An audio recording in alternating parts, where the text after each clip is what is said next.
এই যে সমন্বয়ক স্যার। জি ভাই, জি জি। ও সরি থুকু স্যার, আপনাকে বলছি।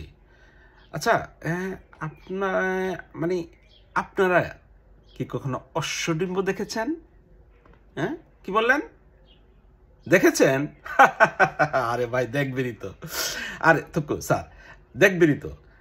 আপনারা অশ্বডিম্ব দেখবেন না তো দেখবেটা কি? তো যেই অশ্বডিম্ব দেখেছেন, তার একটা, হ্যাঁ, ছোট্ট, হ্যাঁ, দুই একটা উদাহরণ দেয়। একটু মনোযোগ দিয়ে শুনবেন তো? বসুন বসুন। হ্যাঁ, জি জি, হ্যাঁ বলতেছি। এই যে সম্প্রতি ডক্টর ইউনুস স্যার চায়না থেকে বেরিয়ে আসলেন, উনি সেখানে একটা অশ্বডিম্ব প্রসব করেছেন। জানেন কি সেটা? জানেন না? ও আচ্ছা। উনি চায়নাকে বাংলাদেশে একটা এয়ারবেস তৈরি করার জন্য আমন্ত্রণ জানিয়েছেন লালমনিরহাটে। বুঝতে পেরেছেন?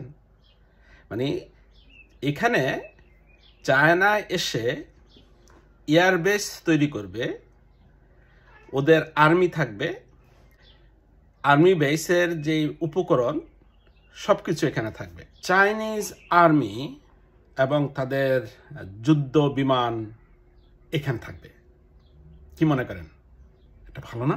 হ্যাঁ, তাতে অবশ্য বাংলাদেশের সার্বভৌমত্বের কোনো, হ্যাঁ, হ্যাম্পার ক্ষতি হবে কিনা আমি আমি শিওর না, একটু জানাবেন।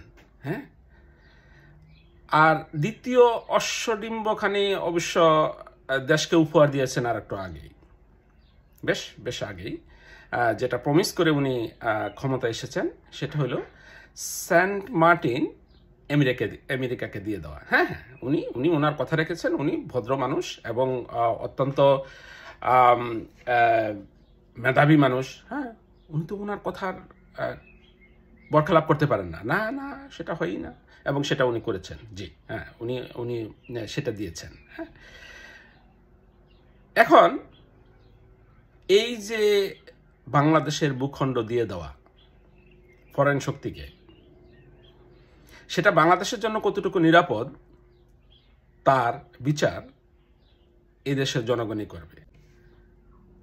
এখন প্রশ্ন হলো, আমাদের স্বাধীন সার্বভৌমত্ব বজায় রাখা বা বিক্রি করে দেওয়ার জন্য আমাদের এই ডক্টর ইউনুস স্যার আর কি করেন বা কি করবেন, সে অপেক্ষায় আমাদের থাকতে হবে।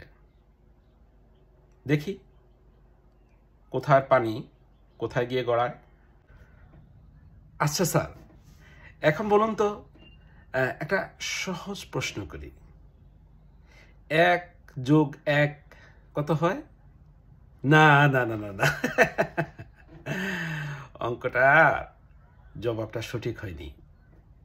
আমাদের এই অঙ্কের জবাব 1+1 is 0, or you can say -2. Peace.